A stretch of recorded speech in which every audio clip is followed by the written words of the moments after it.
Messieurs, dames, Tanguy Koki.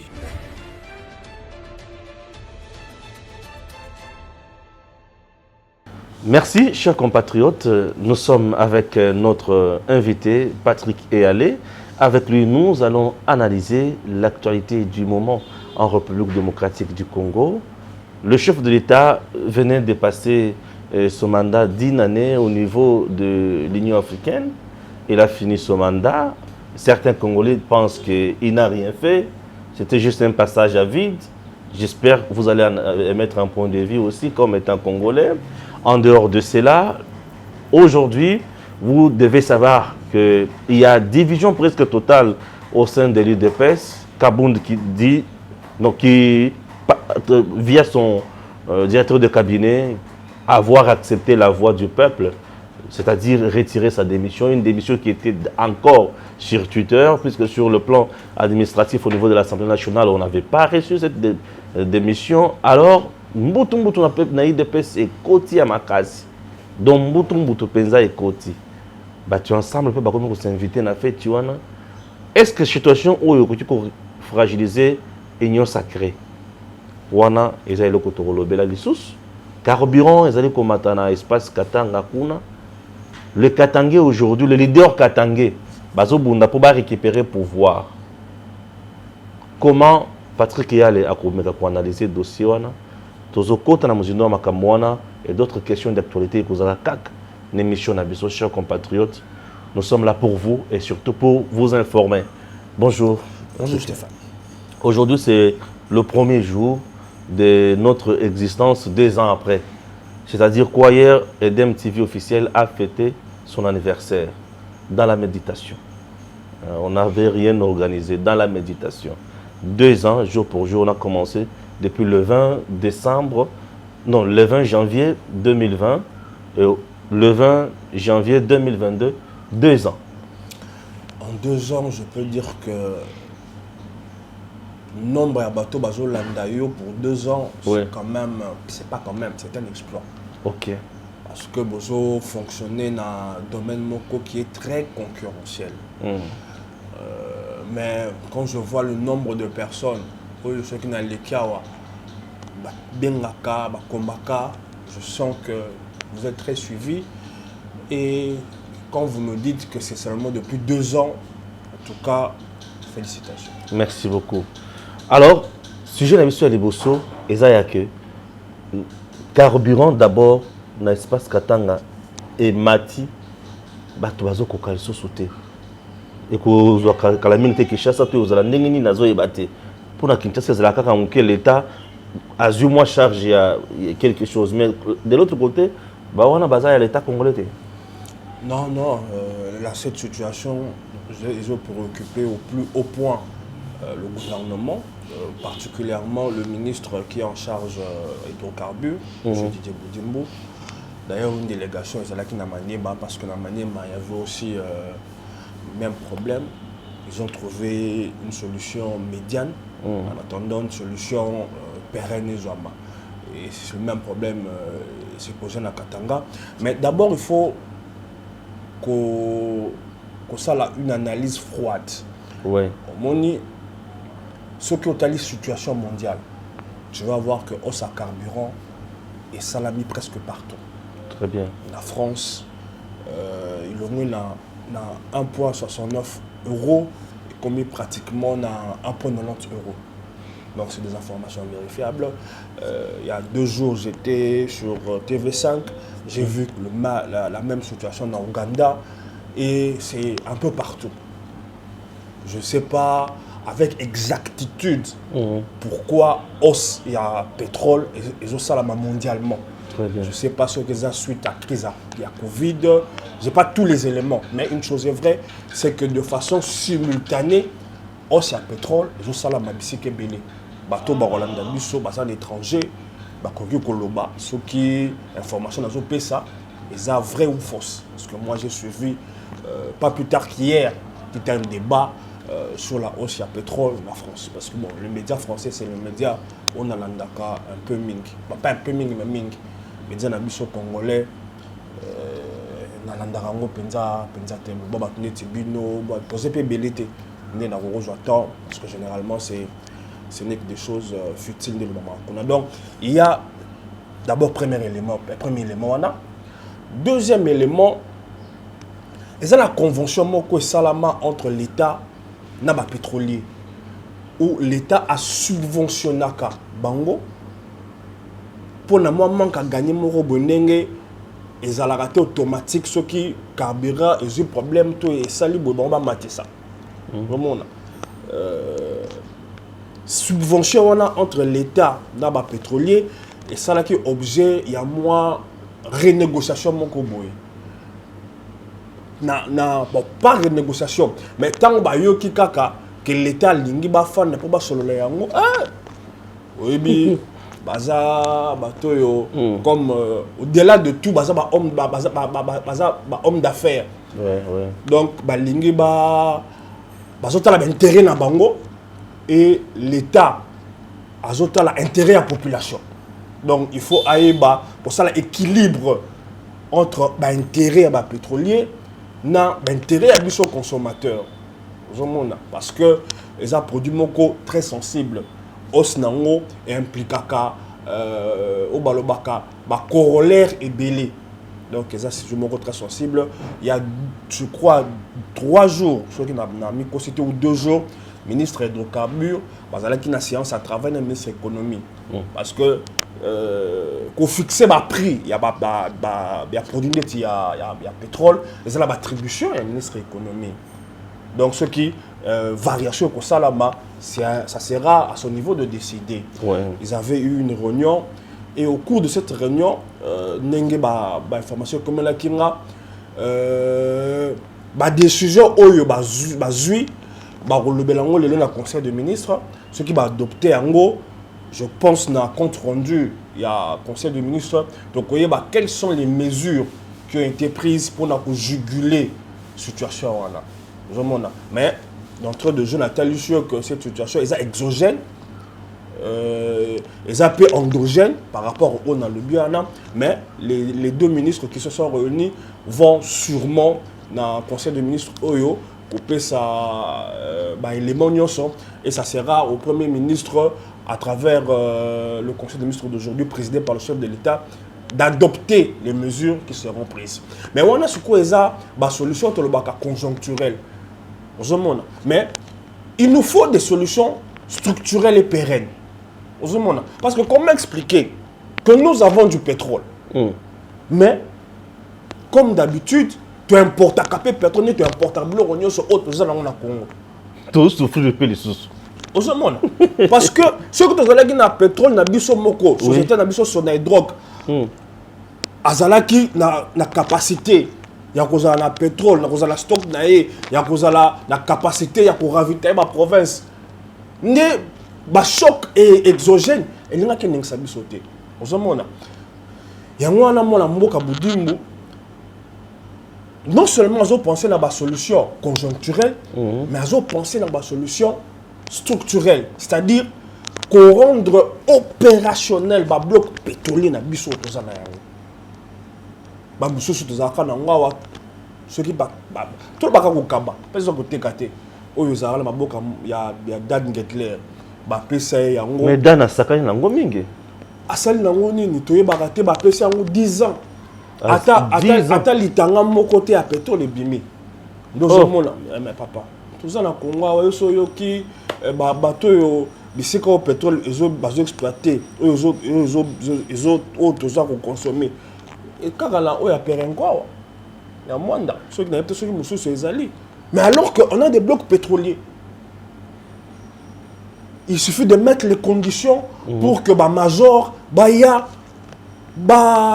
des balobaka acquérir en bonne et due forme pour exploiter aujourd'hui ceux qui pétrole na biso moko en quantité je dirais pas compter que bima et suffire na besoin sur Congo parce que Congo c'est quand même un grand pays mais ceux qui faisant biso moko dépendant à quelques pourcentage je dirais à la moitié de pourcentage il y a besoin na biso ça va nous permettre d'être solides ceux qui ba bloc exogène ils ont touché pour moi ils ont touché dans Angola ba ressentir en penalité parce que bango baza na pétrole bango bazo sala yango comment Angola o baza na pétrole o pétrole o biso pe ezalaka pe ya biso o ya plateau continental ozomona mais bambula eloko la batika kaka boy mais moi la mboka Budimbu il a su à travers management na ndeko CG ya secrétaire général des hydrocarbures na déjà son donc ils ont pu kozongisa Angola na table de négociation et ils ont pu conclure un partenariat pour que pétrole ezaka produit na bloc 14 oyo bango moko kaka Angola bando exploiter alors que ça pétrole ya biso mibale donc bango na biso peut tirer profit nango. Je pense que dans deuxième trimestre, je pense que ils sont déjà opérationnels. Les processus c'est bandaki, nandimi était na mikolo zali koya, donc bénéficier na pétrole na biso au Angola. Tout comme à travers appel d'offres au Yozo Salama. Je crois bazo fixé calendrier nango dans pas longtemps. Tango ba major. On espère qu'il y a minene bakoya pour participer à l'appel d'offres que bakozwango, c'est-à-dire c'est des solutions structurelles et pérennes à long terme et vous permettre biso tobima na ba secousse oyoyo exogène ozo ça la perturbation il y a disponibilité à carburant donc c'est un peu ça lumière n'a pas coupé ça par rapport à la situation où il y a carburant. Très bien. Mboka ici Koufa. Les Cambouana et Bomi les sous Mboka. Et Tumbi les sous Mboka Cardinal Lambongo. Atikali Kimiate a regretté ma casse et ma propos à Fachi. Merci. Au moni, oui, biso ba journaliste. Oui. Déontologie na biso et sengi biso neutralité. Bien sûr. Ok. Déontologie paix, il y a banganga nzambe, ba religieux to loba. Et en posa kabango neutralité. Mais moi je fais partie des personnes qui estiment qu'à ce jour neutralité est un concept moko ou est applicable té. Ils ont la pour la journaliste, ils ont la pour la bango ba banganga nzambe. Muto ya ko telema. Il y a deux corporations dans le Biana, corporation spéciale en neutralité, mais je parle d'abord de ces deux corporations-là. À lobby, moi j'ai fait preuve de neutralité à Zate. Ils n'ont pas besoin de journalistes, ils ont là, il y a des religieux. Nzoka, Mobeko et Pekisaka, c'est-à-dire église, et contre la makamba politique. Oh, Mobeko et Pekisaka, nous sommes un État laïque. Bien sûr. Je suis offendé na mikilate à France pour bon passer État laïque. Au moni, bazala ba cardinal kona. Baza. Au moni cardinal aza ko commenter l'actualité du pays, niveau ya vie. Actualité politique. Ba faits sociaux, oui. Mais actualité politique. Et ça biloko et ça la makamingi mingi na ba Afrique et puis Afrique ba pays per kotanga. Mais na koloba lelo te. C'est-à-dire, je ne peux pas aujourd'hui me dédire. Et le gros tobané ko ndima lobby pour le lot, moi mon panzi, na côté la kabo konza mboko na loba te za na kate te, na personne na ba principe.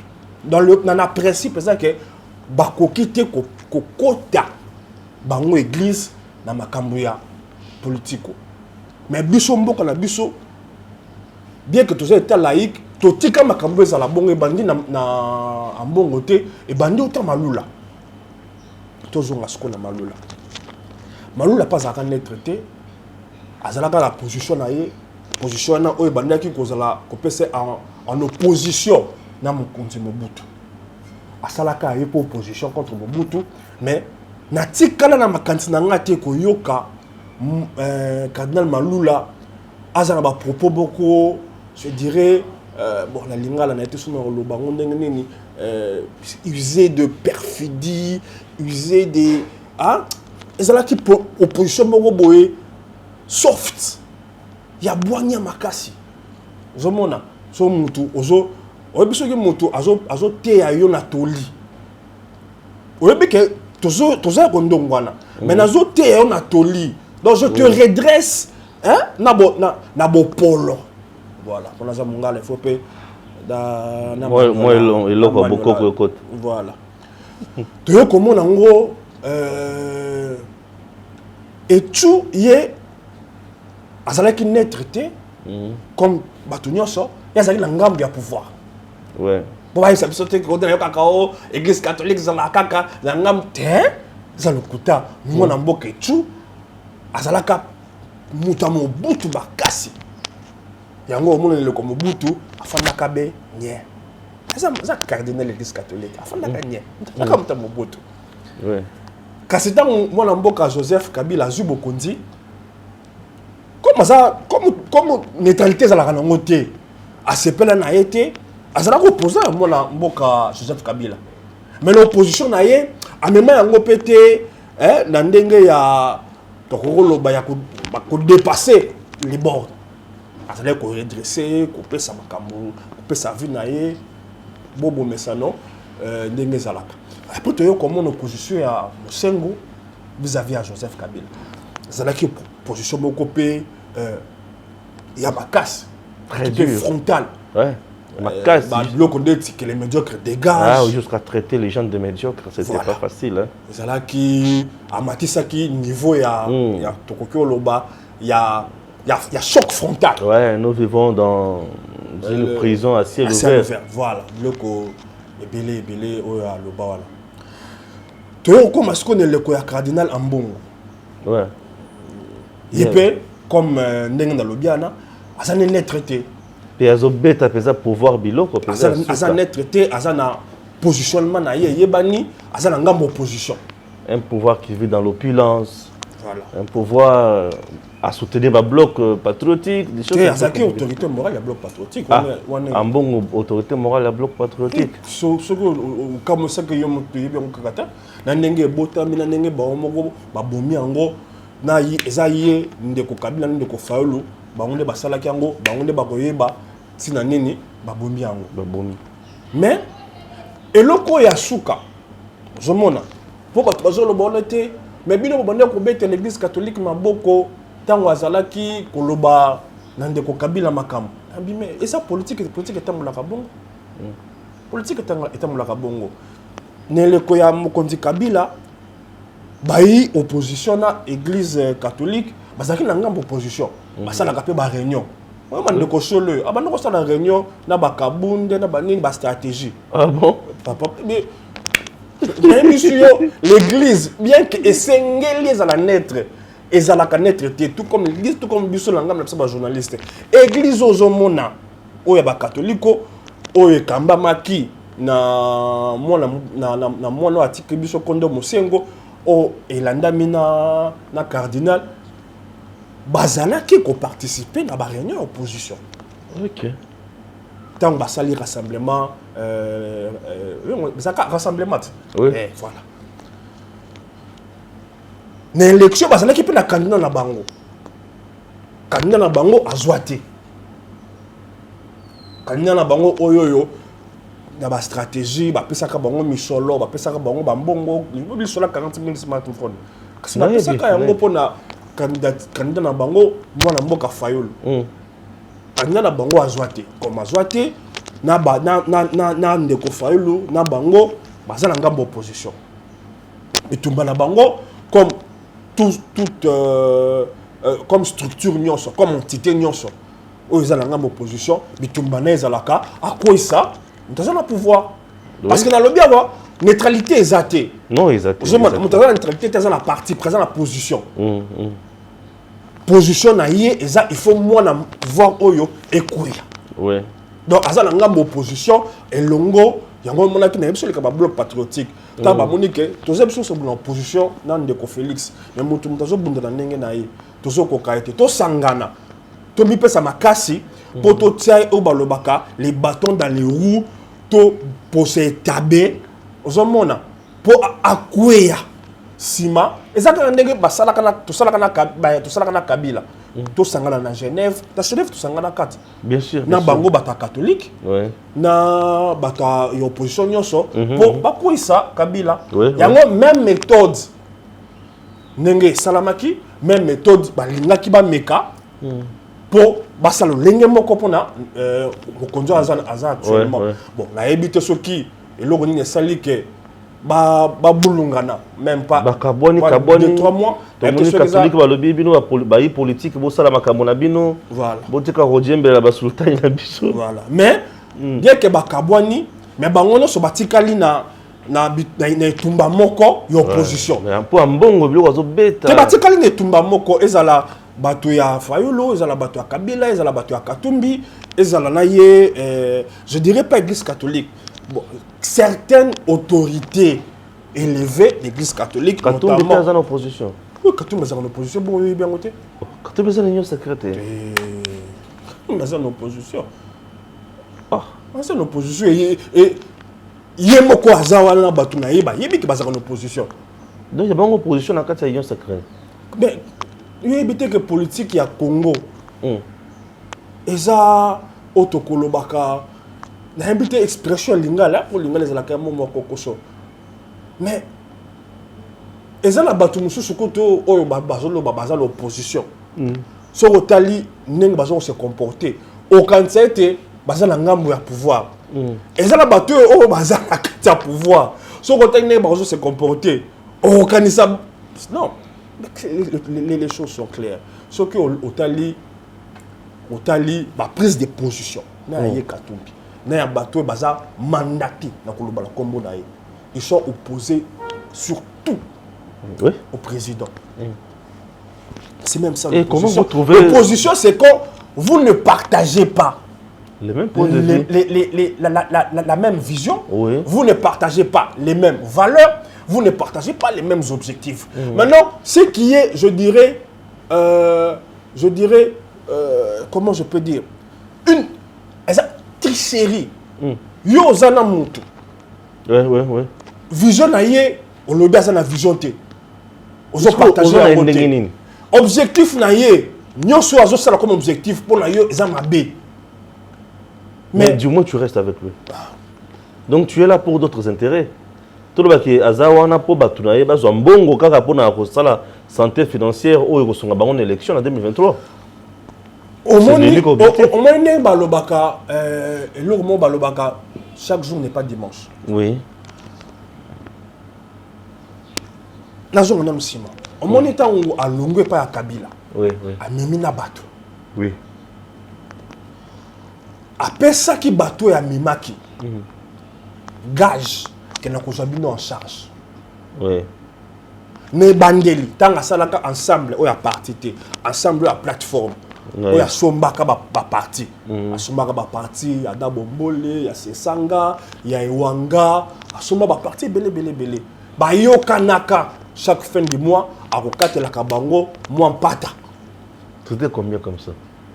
Nenge na yo kaka eloko e bundisa bato AR et sikawa pi Sesanga zalaka bandongwana ba Sesanga ba Muyambo na Iwanga ba bande ko la $20,000.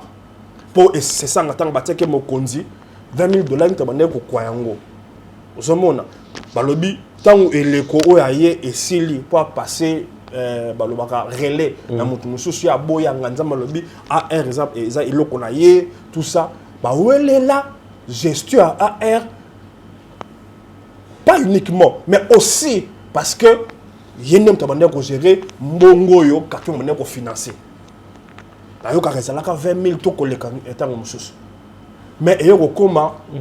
tu sais quand vous n'êtes pas aux affaires, c'est difficile. Mbongo wane comme kopesa mana kokoso. Ndozo mona et mususu avec na bango kolemba po ezalaki nango likambo ya conviction te balobi soki mbongo ezate eloko nini to kolandela ye bazonga sima batikala. Mususu pe batika ki bayaki na ngambu ya mokonzi ya mboka pensant que bako se retrouver financièrement to bako za ba poste tant ba monyango te donc autant ba kombote ceux qui botali la ba tweet na bango botali ba kamba koma ko loba ya ba délinquance financière na mususu pa yo ko yebi bango tina ba kombote allez zonga lokwa ba girouette le lobozawa lobi bozawa le lobozawa donc bato ba zolanda ba yebi de qui on parle. Très donc bien. il a voulu aussi que ça la même chose dans la ligne rouge azwa bato akinde na bango mais et le kabosani c'est que les gens ont eu de la mémoire au sala biso boyo na Kabila to kenda na yo la kaki biso au sala boyo ko pesa boyo ko suka na biso na nzela comme ezala que c'est to kenda ki ebele moyen bazo nga sima ezala que société to tikala au mema biso kaka boyo mais bato suko oyo mémoire salaka balobi te to kenda biso yo zala ba mbongo na yo oyo zwa na ba jekamine ndenge bande ko sala ndenge ozwa na oyo obombaka ta balobaka mboka ekufa vraiment to kozongela ngo SNCC ozomona oyo zalaka stango akala ozota la compagnie lobby oh ça c'est une compagnie qui vaut pour un Congo fort na ndenge compagnie na ngambo wana ekufa ozwa ba marché nyonso ya transport ozwa société na yo akuna matata ya ba camion ndoche mais yango ne balobaka ko bomelo kote yango te ni baboma compagnie ya l'état yango wana et puis salama na ba nini belé nen jekamine bozui awa donc c'est monitant bazoloba mboke kufa surtout bandi ko beta li solo ya compagnie na compagnie oyo ezalaka fleuron ya mboka ndenge ebomama bamiba banini mais komona bato lelo bazoloba na toza na nani ya cardinal non na kotindela yo video oyo ye moko tata cardinal mbongo azoloba na elekof Félix eza président te que ndenge régime ya Kabila et détruire pays tant batindela na bi oyo mbongo azoloba kaka mbongo moko boye na bato mususu batelemeli makambo oyo nakangi parenthèse na kotindela yo video donc otali minute wana j'espère kangi minute wana pour tocha vidéo place wana c'est bien donc et ko sala que moni tobimaki moi libanda la makambi ya Katumbi opposition na pesu yo ba piste ya relaxateur tozongi na opposition chumba ya opposant cardinal tozongi sikoyo bango nyonso wana baza na kati ya opposition mais ce qui est je dirais dommageable ozomona tant azwi maloba comme ça neutralité comme ça la opposition alors ça la musala ya opposition ezalaka ndenge nini actualité salami actualité moko salami les actualités moko pour la biso ba Équateur lokola ye eza frappant eza marquant eza sengo pour la biso c'est-à-dire depuis basala ville ya Zongo ça va faire 50 ans à la courante mbala liboso lotiliki et pelé kuna ouais na Zongo tanga asali meeting na ye na sika bandaki kosala côté ya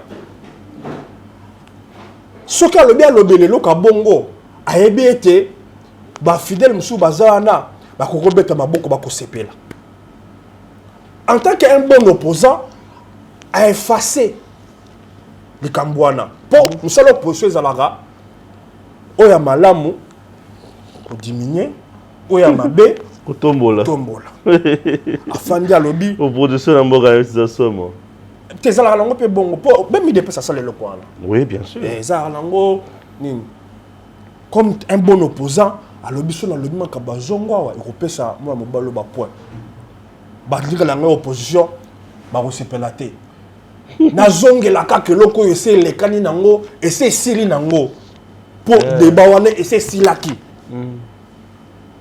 mais comme il faut asala mosala na opposition azwi débat ya kala ese eleki nango aye na meeting aye koloba mboka ekufa meeting na kati église aye koloba c'est très mateya to meeting azoteya liboso ya bato na église mateya ezalaka bongo bon atangaki passage biblique te alobeli mosengo ntanga bando kosala biloko wana azala kosala ngo netombelo te pour azalaki na sens je pense je suppose ozomona bien que mosengo mpo azalaki alataki kazaka opposition mais azalaki na sagesse wana ya akipaka te ata na matanga abeti église le 31 décembre bato bayeba yoka mwa nini abeti bakobengisa ye amibengisi na TV5 abeti donc ya akipaka esika te nzoka fonction aza nango rang aza nango il fallait qu'il dès qu'il opposant ayebaka quand est-ce qu'il peut jouer son rôle de politicien et quand est-ce qu'il doit rester le berger. Zomona ma kilo opposition pour son opposition et les qui est tellement que azoye baté a tozala matanga et sengeli na loba oyo et sengeli na loba oyo te. Oui. Zomona c'est-à-dire bon soit eza choix. Ouais. Ils ont choix naïe. Moi je ne peux pas critiquer soit n'enga ça l'opposition. C'est bon.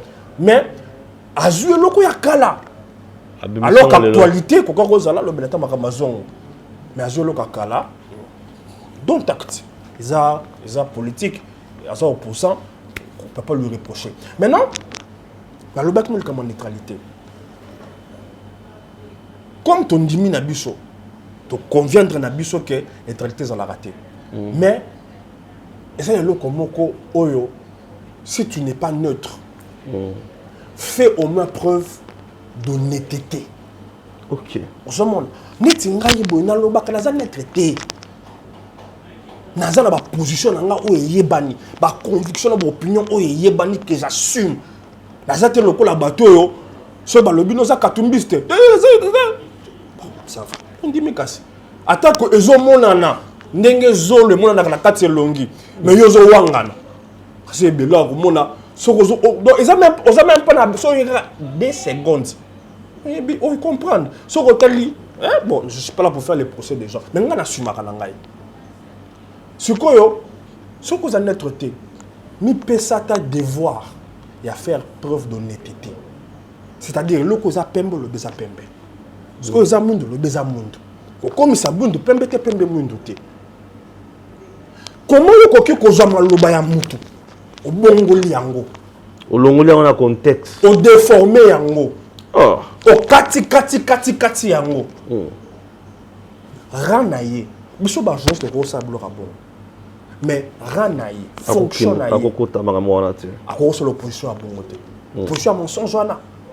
C'est pas digne d'un homme d'église. Très bien. Parce que ouais. Tant à lobby que oh mokonzambo kakokolo baboté c'est très grave, ça couper ses espoirs. Tant que mususu à landa quitté. Ce qu'atali vidéo to ba service na ye bisa est ce que le mokonzambo kalobaki. OK. Mokonzambo ka bandi discours koloba était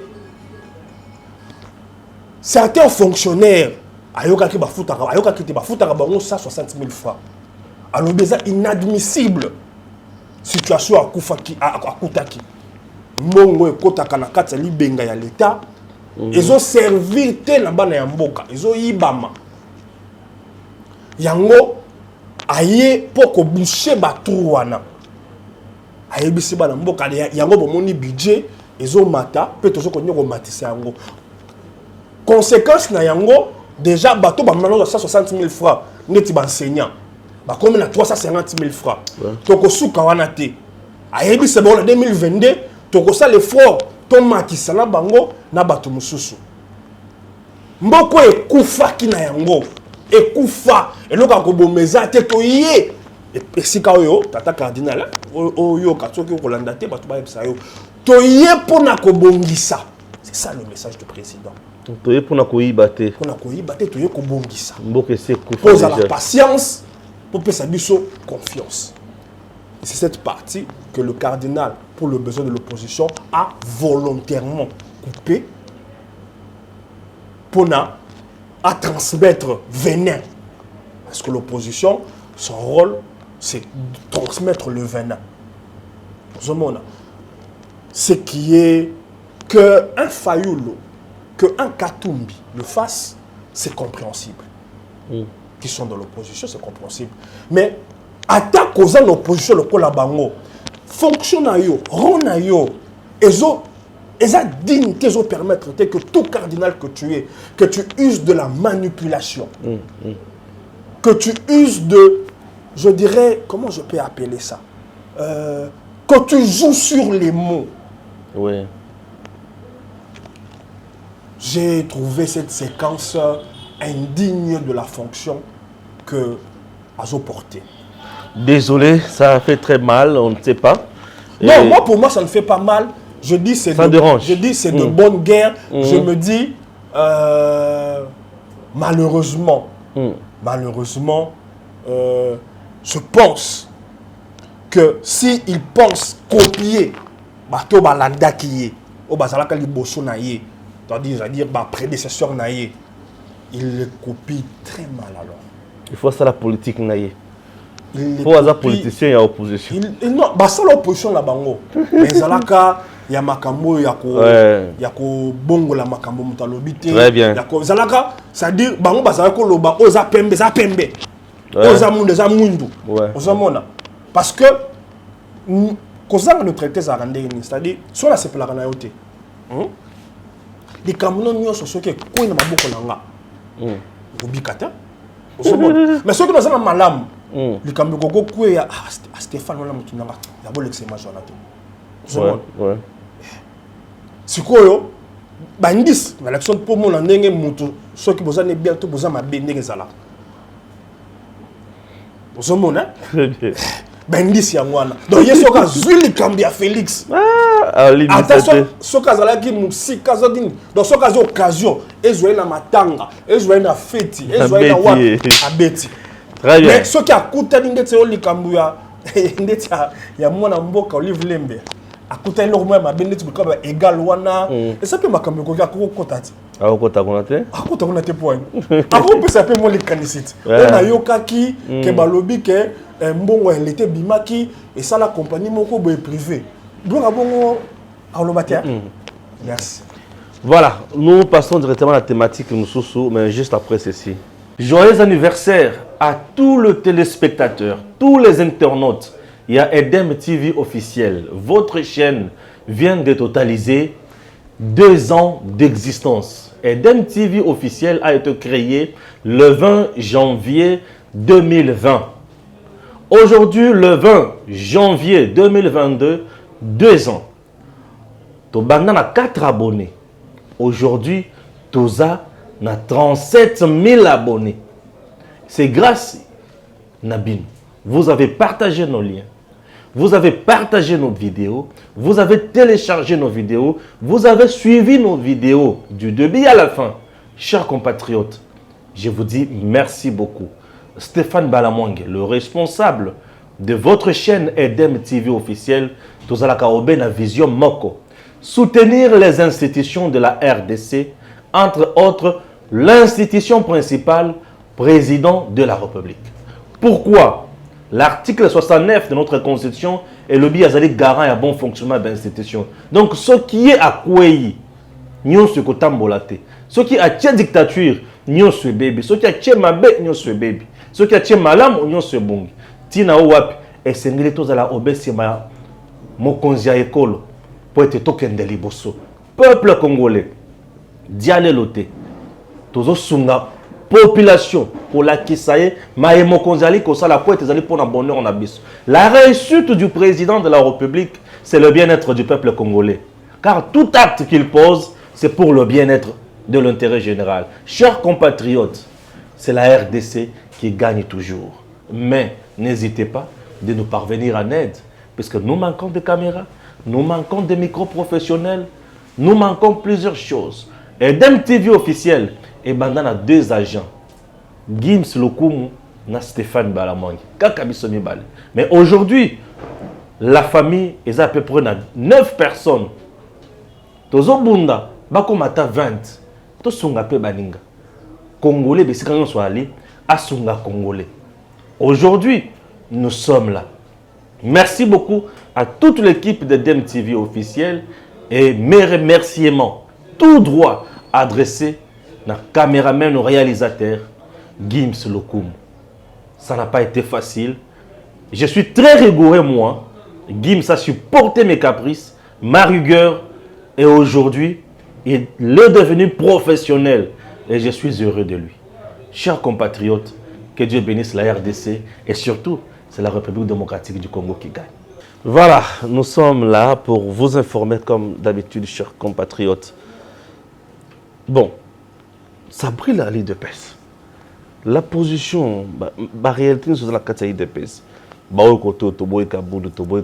Député provincial, Paul Chulumbu, donc on ne sait pas. Kabundu Kotoyo, on a démissionné, on a zongi, bref, Moïse Katumbi Balobi, il faut qu'il y ait une situation au Bimbawana. Comment vous analysez ça?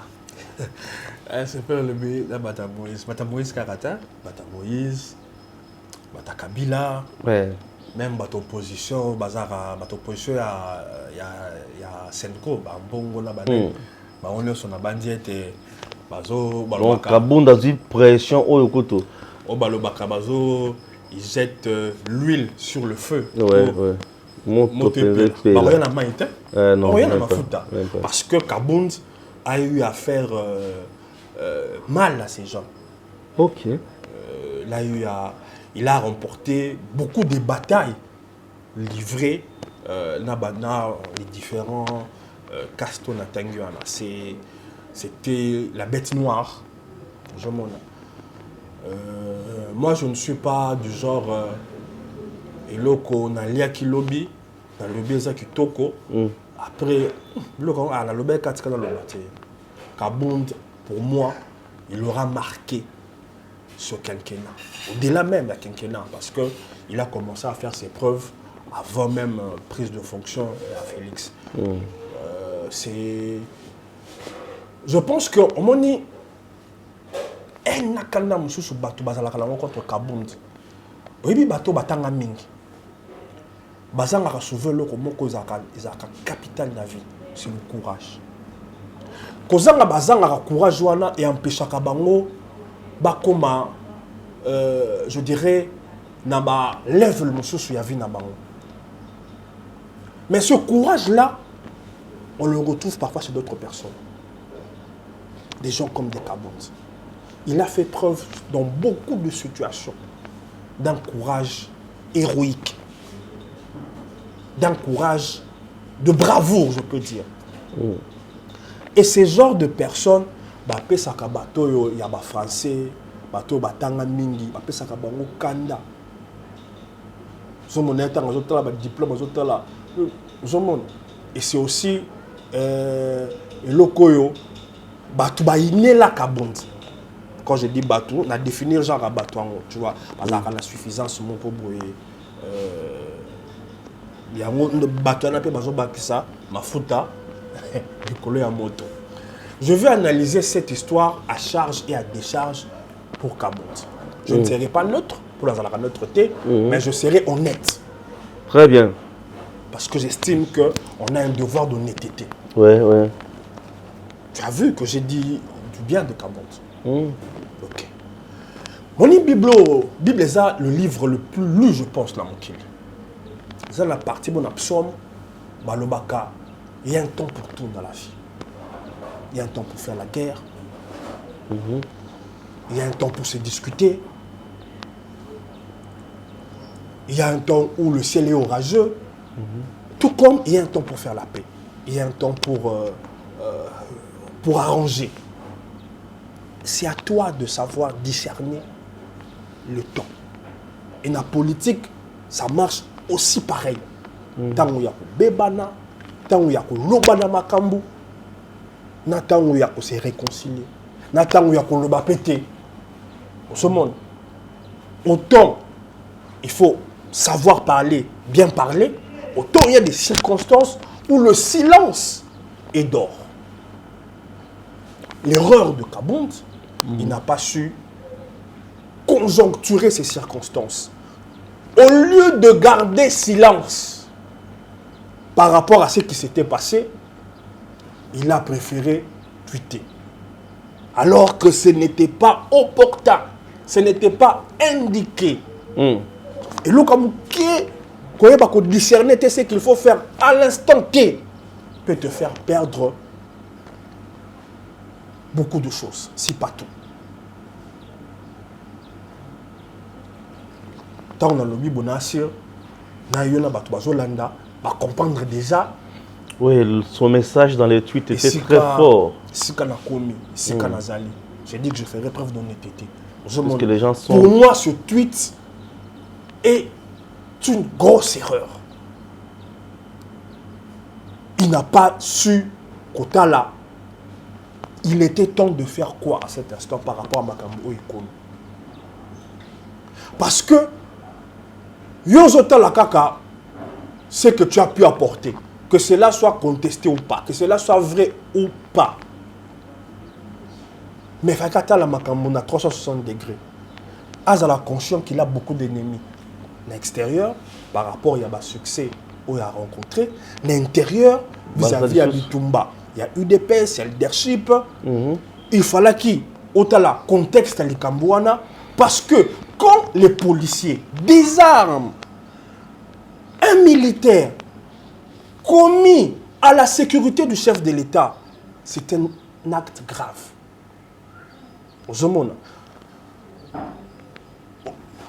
Retour et Salamaki, bien que c'est condamnable, mais tous sont honnêtes. Soda ba Emilia Kaete. Yango a se venger. Soda ba Emilia Kaete. C'est dans le lobby Yango a se venger. Je peux sa réponse. Soda ba Emilia Kaete. Pour ceux qui peuvent pekisaka bango, basala oyo bakanaki kosala. Balingaki bamona mokonzi ya mboka o aza commandant suprême, comme on dirait aza complice à tolérer acte son humiliation. Et donc on parle de qui? On parle de l'unité chargée de protéger le chef de l'État. Quelle unité? Quelle unité? Et Outa Nandeko Kabila. On parle de l'armée. Bien sûr. C'est-à-dire, il n'est pas sûr que toute cette unité a prêté allégeance au président de la République. Mais quand on a l'occasion, il y a créer frustration. Et pas y a bateau, bazawana, mais loyauté na bangoza tout a quitté le chef de l'État. Si on les avait sanctionnés ou empêchés, tous les principes, parfois il y a des choses qui dépassent les principes établis. Objectif la bango ya descente na ndako ya Kabou des acquis pour objectif ce qui n'a l'andi esprit na moral na bango, ils qui pona koya ko c'est-à-dire qu'on récupérer ba policiers ou ba miliaki ninga na bango soda. Tant ba yé pour la récupérer bango ba policiers ba jouer fuite. Bah comme dans l'oba, bah j'aurais comme parole d'évangile. Je n'ai pas dit que c'est l'exactitude, mais ils ont perception de la Bakam. Ils sont venus, je ne pense pas qu'ils sont venus pour attenter à la vue de M. Kabou. Non. Bango, je pense problème de Bango. Parce que dans le bara, un ordre mal donné ne s'exécute pas. Donc pour la Bango, ordre wana ba pesa ki Bango, ba policier, ba désarmé, les acquis mal donné. Bango sko ba bi ke pour policier zaka moninga soda. Donc bino apesi bino ordre ba be exécuter en gros, to roya relaxa bino ndenge biso na corps na biso to fonctionner. On va vous punir. Je ne n'encourage pas ça, mais eza biloko yo forcément il n'a que ça ma bon. Il faut que ce Kabunda soit recul. Ah, je le silence. Ah, c'est précipité. Et d'ailleurs, si il avait pris cette décision de démissionner, il a libre son aïe. Mais la grandeur, certains, je dirais, principes auraient dû le guider à en faire d'abord primaire au chef de l'État. Chef de l'État à prendre des messieurs à Kabou na tweet n'engue yo apprena kiango n'engue ngana apprena kiango n'engue yango basolo bakeza manquement grave. Voilà. Yango ba député national réunion sacrée ba désavoué. Yango na lobi erreur pour ya sali. C'est-à-dire c'est mettre le chef au pied du mur. Voilà, vous savez que moi, je vaux quelque chose. C'est une erreur. Erreur wana. Kamere pas ça là quand on a président de l'Assemblée nationale. Bah, le but démissionner, le Et but. ça la erreur beaucoup avec des conséquences graves. Mettre le chef au pied du mur. Je montre. C'est l'erreur qu'il a commise. Je ne dis pas et je ne dirai pas que c'est impardonnable, mais je parle par honnêteté. Jusqu'à présent, nous avons l'impression que le président ne s'est pas encore prononcé sur ce dossier. Hein. Alors, le baptême? Président, il sait, pour ce dossier, il sait faire preuve dans le Biana, regarder le temps qu'il faut, le temps qu'il fait pour faire ce qu'il faut. Je me là. Président a salé la cas, le Kouana mi balea, koyeba koloba quand il faut parler, et kolobate parce qu'il ne faut pas parler. Exactement, il y a batum so ezalara, atali kamba kolobate, atani nino kolobate, yoga kolobara na tete. Papa aza mutoyo, oyebi ke ezalaka, moi la gosa likam, olobe lo gangelier, mais le kamuso moi na sali. Surtout mes papas, oh, il y a mon état. Voilà. Et tu as capé ma casse. Mais c'est pas le bloc, monsieur, quand on a mis sauté. Il faut le bas, il faut le bas. On lobby, ceux qui commettent au bêtis. Il y a un bain bien. Ok. Ceux qui opinir. Et ça, tu es au fan de la Garaboy. On le baranote au Talara, au Batka, au Komisayo, à l'Obarate. Papa Ndegene. Papa Ndegene. Je pense que le chef de l'État a pris une bonne option de regarder. Nous sommes au silence à chef de l'État. Et puis, c'est va sur vertige.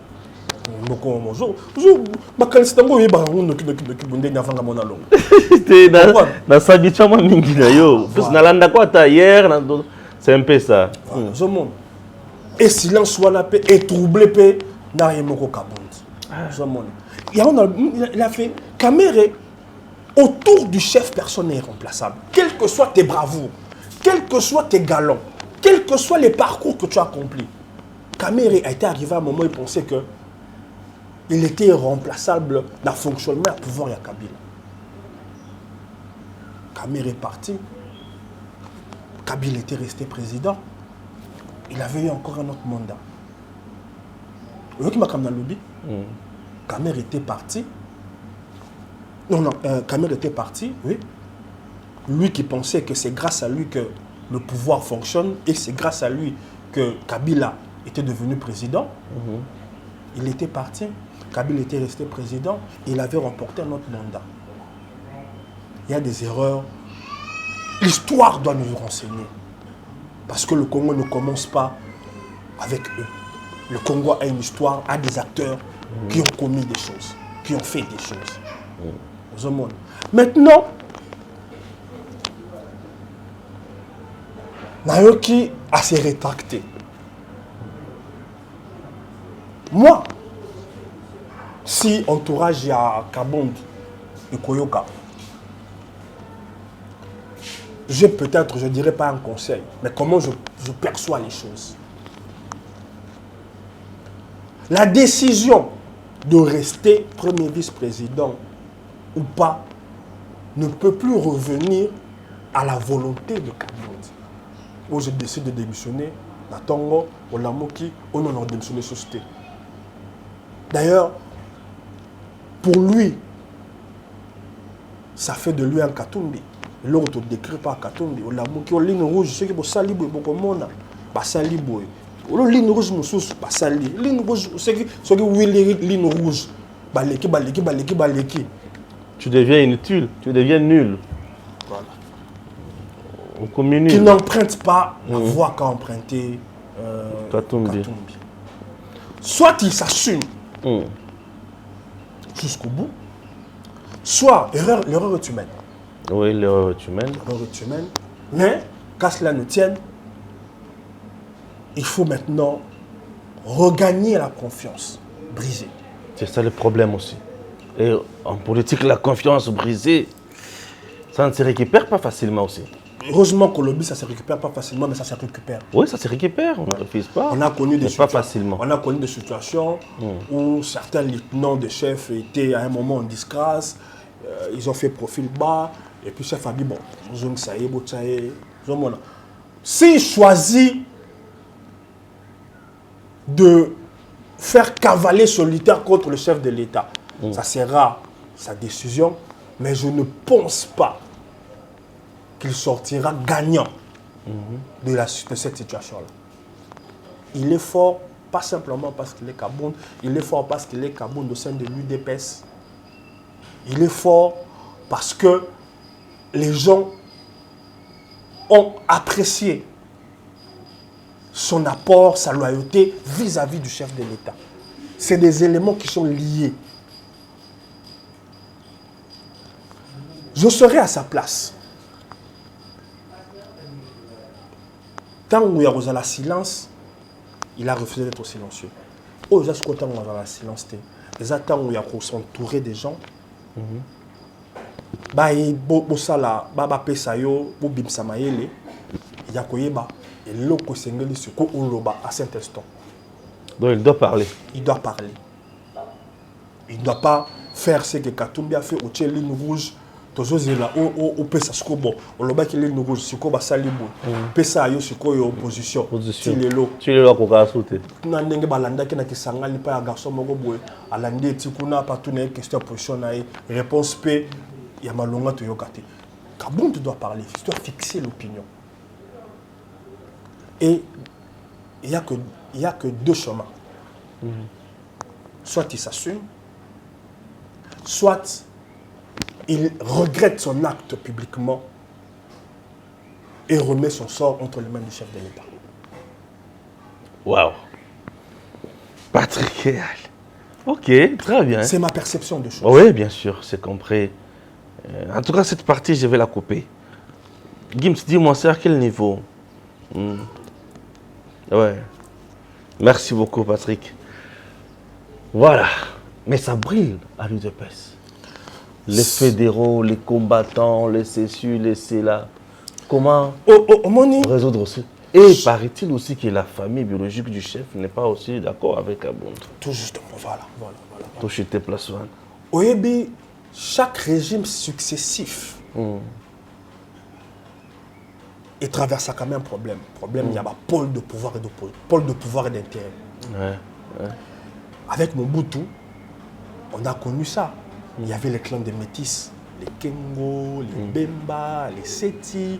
Il y avait les clans de Ngwandi, généralement c'était dans l'armée. Il y avait les clans familiales, dirigés ou bien... Papa n'a pas Mon grand-père, plutôt, était de l'impair. Paix à son âme. Et papa, lui, n'a pas fait la politique. Mon père a toujours resté journaliste. Toujours. Ah, il fut aussi journaliste? Oui. Il a commencé le métier à 19 ans à Lima. Et Tilelo, il continue. Il a ses sacs. Ah, papa est ses sacs? Papa est tous ses sacs. C'est qui comme ça? Jean-Pierre Eyal. Ah oui, Jean-Pierre Eyal. Il y a une moto à transmettre parce que c'est une affaire. Parce que mon grand-père fut le premier. Il nous apprécie. Papa, il est fier de moi. Merci beaucoup. Et je profite pour le dire merci parce que j'ai marché sur ses pas, bien que nous avons commis les attentes à cheville. Oh, lui, c'est un monument vivant. Ça dit grand-père Nangaï, Aza Kongola Libosa, ça la journal papier. Ok. 15 jours. Azalaka conseiller en communication à Mobutu. Ndé passion wana papa nanga jango à l'âge de 18 ans tant assez cette classe naé à côté de Lima. Akobia ça l'union se fait ça là ti a ceux qui n'a ses sacs. Ngana zaiko ko zonzela mususu pour la boaki ko la nanzela la bango. Mais makile gangi. La côte peut gagner le Congo. C'est bon. Ok. Donc, il y avait le clan de la famille avec Zemanga. Il y avait le clan de Bobila Dawa avec Fonchi. Il y a toujours eu de pôle de pouvoir qui gravitent autour du chef. Elle a connu ça même avec Joseph. Il y avait Bato Ninganae, Baouta Nae, il y avait les gens du Katanga, il y avait le pôle de pouvoir conduit par sa jumelle. Parce que sa jumelle, quand elle dit un mot sur toi, là, dans la scène. c'est tout. Donc, personne n'est contredit. Donc, on va de rien. Comme il peut. Comme tout le monde. Comme il faut adjudant. Mais quasi, l'autre monde, ça ne peut passer dans l'armée. Tu es belé, comment général sur recommandation. Général sur recommandation. Apesa bakamba soldat ko tinga na loba mengete yo kaka ndambo baza bana ngaba pour ça là. Donc mais on comprendre, c'est-à-dire pôle de pouvoir. Le pôle de pouvoir. Et il pas ya tu sais que c'est ça. Pour ça na clan. Clan maman Marthe. Exact. Clan ya première dame, pour première dame azapena monae, clan ya bataille d'épaisse. Donc le pouvoir a toujours été comme ça. Bato bakoya koko sabiso na baki na linga kozalo net. Bien sûr. Ke o noté o pa tseke des athées ou bien là o moni to le bak moni sata lelo ata katuma comme président. Ils appellent un clan. Il y aura clan ba juif. C'est quand kenda ki wana. Ouais, wana ba ko konzabiso ko sarate. Pour clan ça la rappelle lié na bis. C'est ça. Il y aura les clans des juifs. Il y aura les clans de Mazembe. Nous avons la baronne de Baoza, la pôle de pouvoir. Oui. Pour baronne de Bazo gravité autour de ce monde. Ils ont la kaka bongo et puis ils ont la kaka bongo parce que ils ont ADN na biso, ils ont identité na biso. Ils ont il faut bloquer to yeba ko ce monde. Na poto bloquer les arrêtés, il y a Macron. Tu es papa Macron. Ils ont la kaka. Na yebika moi c'est Macron. Ka moi c'est Macron. Bala pe tout pour abota te même président za na bala to yebi pété. Ce monde mboka la mboka eza na culture identité na ADN na ngone fonctionnaire biso la Congo to fonctionnaire bon mo condition ko mo kondi to yeba bana na ye to yeba mwasi na ye to yeba peso kaza na basi mususu ça la kana ngo bon il y a des gens voilà c'est j'ai pas dit que j'encourage ça mais c'est nos réalités et cette réalité est un peu na président actuel il y a des pôles de pouvoir il y a le pôle de pouvoir biologique il y a le pôle de pouvoir clanique. Ça a toujours existé. Qu'on ne vient pas nous dire aujourd'hui que c'est une invention. Non. Nathan on a biso, c'est Mobutu. Attends la zalaga parce que la zamongala était un mongo. Maintenant on a la zamongala et j'étais fier. Attends la zanga, papa la biso na fonction t'as le côté. Tout le monde a pouvoir réaliser biso bangala. Les mongos et les bangala sont différents. C'est différent. OK. Les mongos sont d'où?